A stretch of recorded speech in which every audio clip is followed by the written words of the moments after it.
बिस्मिल्लाहिर्रहमानिर्रहीम, अस्सलाम वालेकुम। बड़ा ही अजीबो गरीब अनहोनी मदद आई है गज़ा के लिए, और इस मदद में यूरोप की अमेरिका से जंग की सूरत में ये मामला सामने आया है। ये सिनेरियो ज़रा समझे क्या हुआ है।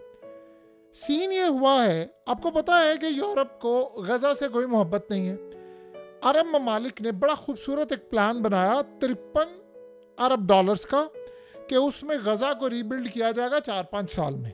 मज़ेदार प्लान था, और उसमें गज़ा के लोगों को बाहर भी नहीं निकाला जाएगा। सारे अरब ममालिक इकट्ठे हो गए। ट्रंप ने इनकार कर दिया, इजराइल ने तो करना ही था। अब सीन ज़रा सुनिए क्या हुआ है। अब जाहिर सी बात है, गज़ा के लोगों को आप नहीं निकालेंगे तो इजराइल की तो बैंड बजेगी। यहाँ आता बड़ा खूबसूरत मामला।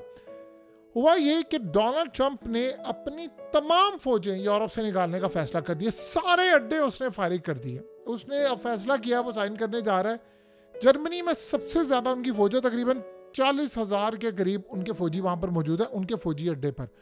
अब सीन ये है, अमेरिका जो फौजी अड्डे पूरे यूरोप से खाली करने जा रहा है, वो सिर्फ 1-2 ममालिक में रखेगा। जैसे हंगरी रशिया के साथ खड़ा है, और हंगरी रशिया के साथ खड़ा है, और इस सूरत हाल के अंदर अब सिनेरियो ये बन रहा है कि जो रशिया के साथ खड़ा है वहाँ अमेरिका की फौजें होंगी, बाकी कहीं नहीं होंगी। वहाँ से सारे अड्डे ख़त्म होने जा रहे हैं। उसने कहा तुम्हारी ऐसी की तैसी, अपनी हिफाजत खुद करो। अब तुम्हें मिसाइल मारे, बम मारे, जो मर्जी मारे, खुद बचाओ, मैंने तुम्हें बचाने के लिए नहीं आना। और जब आप अड्डे फारी कर देते हैं तो ऐलान जंग है। इस तरह नेटो वाले मामलात में यूरोप बदला कैसे ले रहा है, और ये गैबी मदद देखिए कैसे गजा की तरफ आई है। यूरोप ने ऐलान कर दिया है कि हम गजा के लोगों के साथ खड़े हैं, और जो 53 अरब डॉलर्स का प्लान बनाया है कि गजा के लोगों को निकाले बगैर 3-4 साल में पूरा गजा नया बनाया जाएगा। हमास ने इस प्लान को एक्सेप्ट कर लिया है, यूरोप ने भी एक्सेप्ट कर लिया है, अरब ममालिक ने भी एक्सेप्ट कर लिया है। अब अमेरिका के पैरों तले भी जमीन निकली और इजराइल के पैरों तले भी। इमेजिन करें जरा, वो यूरोप जिसने असला सप्लाई किया, चीजें सप्लाई की इजराइल को कि आप गजा के लोगों को मारे, वो डोनाल्ड ट्रंप की नफरत के अंदर गजा के लोगों के साथ खड़ा हो गया। कमाल देखिए जरा, यानी कैसी अजीबोगरीब बात है कि उन्होंने इजराइल का प्लान रिजेक्ट कर दिया और अमेरिका का भी प्लान रिजेक्ट कर दिया।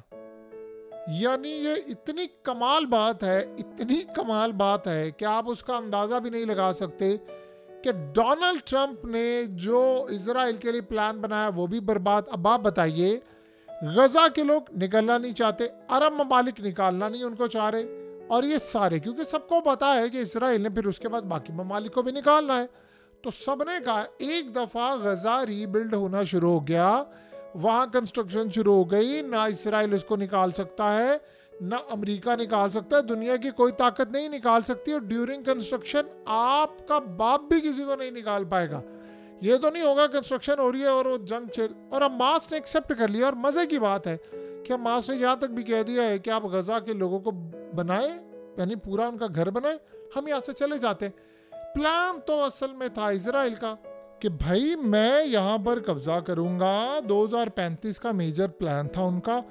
अब वो प्लान तो तबाह हो गया ना पूरे का पूरा। अब देखिए जरा कि सिनेरियो क्या बना है, यानी मदद वहां से आई है जिनसे उम्मीद ही नहीं थी। मुसलमानों की जानिब से आनी चाहिए थी, वो तो आई नहीं, सिवाय अरब ममालिक के।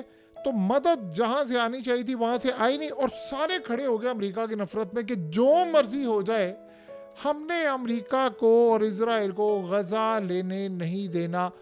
अब ये इतना बड़ा झटका है, इतना बड़ा झटका है कि आप ये समझ लें कि वो सारी मेहनत पर पानी फिर गया। What next? अब क्या होगा? यूरोप को लड़ाया रूस के साथ इजराइल और अमेरिका ने। अब आप सोचें कि अब तो इजराइल की सूरत हाल ये है कि अब उनके साथ लड़ाई का जो सिलसिला शुरू होगा वो अमेरिका का होगा। अमेरिका यहाँ से, देखिए अमेरिका फौजी अड्डे क्यों अपने ख़त्म कर रहे हैं, क्योंकि लड़ाई उसकी होनी है यूरोप के साथ। ये तो हो नहीं सकता। फौजी अड्डे तो होते हैं कि आपने प्रोटेक्शन करनी होती है, कोई मिसाइल है। आप इमेजिन करें 2 मिनट के लिए, जो यूक्रेन को इंटेलिजेंस मालूमात जाती थी कि फ़लानी जगह पर हमला करो, फ़लानी जगह पर हमला करो, यहाँ मारो, वहाँ मारो, इंटेलिजेंस डाटा गैदरिंग डाटा और उसके बाद सारे का सारा स्नैरियो कहाँ डायरेक्शन करनी है, कहाँ मारना है, खेल तो ख़त्म हो गया। अब बताइए कि इजराइल इस सारी सूरत हाल में कहाँ खड़ा है। उसके प्लान पर मुसलमानों ने नहीं पानी फेरा, उसके प्लान पर यूरोप ने पानी फेर दिया है। अगर हम इसको समझ सकें तो हमें ये बात बड़ी अच्छी तरह समझ आ जाएगी कि एक अनहोनी मदद आई है कुदरत की जानिब से, जो मदद अमेरिका के खिलाफ इस वक्त किस लेवल पर जाकर खड़ी होगी इसका हम और आप अंदाज़ा भी नहीं लगा सकते। अब आप ये सोचें कि अल्टीमेटली यूरोप अमेरिका के खिलाफ खड़ा होता जा रहा है। देखिए, सबसे पहले मिलिट्री एड बंद की, फिर उसके बाद रशिया के साथ मामला अपने तय किए।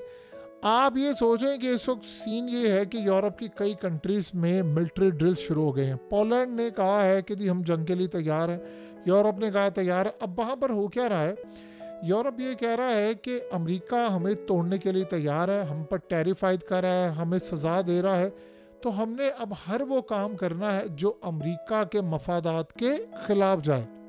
इसमें बड़ी मज़े की एक चीज़ है कि अगर वो मफाद इसराइल के साथ है तो यूरोप इसराइल के खिलाफ खड़ा हो जाएगा। यानी इसराइल ने एक्सेप्ट ही नहीं किया था। अब आप सोचो, जो मर्जी आप करें, अरब ममालिक हो या गजा के लोग हों या यूरोप हो, चाइना और रूस और एशिया और इंडिया और पाकिस्तान समेत दुनिया भर, अगर एक चीज़ पर सारे खड़े हो जाते गजा के लोगों को नहीं निकालना, तो इसराइल और अमेरिका क्या करे। आज इसराइल ने बड़ा खुश होकर कहा कि जी और ट्रम्प ने हमारे प्लान के साथ हमांगी किया, फलाना किया, तो हम तैयार हैं। लेकिन इस जरूरत ध्यान में उस प्लान पर अमल कौन कराएगा। ट्रम्प ने लेटर लिखा है आयतुल्लाह अली खामनाई को। अब आपको पता है कि उस लेटर के बाद सिनेरियो क्या बना। वो लेटर लिखने के बाद ईरान ने कहा है, उस लेटर हमें तो ये सबको ये पता है ना, ट्रम्प ने लेटर लिखा है, ट्रम्प ने कह दिया है लेटर लिखा है, मैं चाह रहा हूँ कि आप मामला तल करें। लेकिन उस लेटर में आप सोच सकते हैं कि क्या कंटेंट है, उसमें क्या धमकियां हैं, क्या शराइत है। इस पर ईरान ने कहा है ट्रम्प के लेटर को रिजेक्ट करते हैं, जिसमें ये कहा गया है कि फलानी कंडीशन होगी, फलानी कंडीशन होगी, फलानी कंडीशन होगी। हम टोटली इस तमाम कंडीशन को बुरी तरह रिजेक्ट करते हैं। हम किसी सूरत इस कंडीशन को तस्लीम करने को तैयार नहीं है। बातचीत करनी है, कोई कंडीशन नहीं होगी, टेबल पर बैठो तो मामला आगे होंगे। अब आप सोचें यूरोप की क्या तैयारी है। देखिए, जो अल्टीमेटली सिनेरियो बन रहा है वो ऐसा लग रहा है कि यूरोप अमेरिका की नफरत में हर हद पार करने के लिए जा रहा है। अब वो एक हद शायद हम बहुत बड़ी जंग की सूरत में देखें। देखिए, रूस ने इस वक्त ताबड़तोड़ हमले शुरू किए हुए हैं यूक्रेन पर, दे हमले पे हमला, धड़ाधड़ हमले पर हमले जारी हैं। और ये बड़ा कमाल सिनेरियो यूरोप समझता है कि बन सकता था अगर अमेरिका होता और हम रूस पर हमला करते। अब वो ये समझ रहे हैं कि हमें अमेरिका की नफरत में यूक्रेन को नेटो की मेंबरशिप दे देनी चाहिए और वहाँ पर न्यूक्लियर मिसाइल डिप्लॉय कर देना चाहिए, चाहे वो फ्रांस का चाहे वो बरतानिया का, और खड़े हो जाना चाहिए अमेरिका और रूस के खिलाफ। आप बताएं कि अगर ये सिनेरियो हो जाता है तो फिर कोई वजह नहीं है कि ये जंग अब सरहदों तक रहे, बॉर्डर तक रहे, ये पूरी दुनिया को लपेट में ले लेगी। अगर ये लोग गजा के साथ खड़े हो सकते हैं, जो कि ये कभी भी ना खड़े हो, इन्होंने तो प्लान करके पता नहीं क्या कुछ किया है, तो आप बताइए कि क्या यूक्रेन के मामले पर ये नहीं खड़े होंगे। वो भी तब आप देखें कि जब ये सारे के सारे लोग ज़ेलेंस्की के साथ मिलकर किस लेवल पर ये काम कर रहे हैं। सो सारी सूरत हाल के अंदर जो मामला तय हो रहे हैं वो इंडिकेट कर रहा है कि हालात कहाँ पर जा रहे हैं। बहरहाल एक बात तो तय है कि देखिए, ट्रम्प इस वक्त क्रीज से बाहर निकल कर खेल रहे हैं। अब इसकी छोटी सी मिसाल है, ट्रम्प ने कनाडा पर टैरिफाइड किया, उधर से चाइना ने कई % गुना ज़्यादा इनसे टैरिफाइड कर दिया। उन्होंने 100% हो गई प्रोडक्ट्स पर कनाडा का टैरिफाइड कर दिया। तो उन्होंने बताया है कि अमेरिका जहाँ पर भी खेलेगा हम उससे ज़्यादा बढ़कर खेलेंगे। हमारी इलेक्ट्रिक व्हीकल, हमारी इलेक्ट्रिक गाड़ियाँ, जिन ममालिक ने पाबंदियाँ लगाई हैं, चाहे वह यूरोप हो, अमेरिका, हमने सबको तबाह करना। तो दुनिया इस वक्त एक बड़े फाइनेंशियल क्राइसिस की तरफ जा रही है। और आप ये सोचो, ऊपर से ये जंगों का सीज़न, ऊपर से मामला, आप अगर गौर करें तो पूरी दुनिया इस वक्त डायरेक्शन लेस है। देखिए, अमेरिका में इस वक्त जॉब्स क्रिएट हुई हैं, इसमें कोई दो राय नहीं है कि तकरीबन इस वक्त 1.5 लाख के करीब नई जॉब्स क्रिएट हुई हैं, अभी ट्रम्प ने आकर की हैं थोड़े से अरसे में। तो आप ये सोचें कि डाटा एक्सपेक्ट ये नहीं किया जा रहा था कि ट्रंप इतने बड़े पैमाने पर ये सारा काम करेगा। तो अमेरिका के लिए बेहतरी आ रही है, जॉब्स हो रही हैं क्रिएट, वहाँ पर इमिग्रेशन के मसले हल हो रहे हैं, वहाँ पर इलीगल लोगों को निकाला जा रहा है, इन्वेस्टमेंट आ रही है, सारी चीज़ें आ रही। लेकिन अगर आप देखें तो यूरोप हाथ से निकल रहा है। अब आप सोचो अगर यूरोप के साथ किसी भी वजह से चाइना खड़ा हो जाए तो फिर क्या होगा। देखिए अगर रूस के साथ अमेरिका खड़ा हो सकता है तो चाइना क्यों नहीं खड़ा हो सकता। वहाँ उसके ट्रेडिंग पार्टनर्स है इतने बड़े, तो कुछ भी हो सकता है।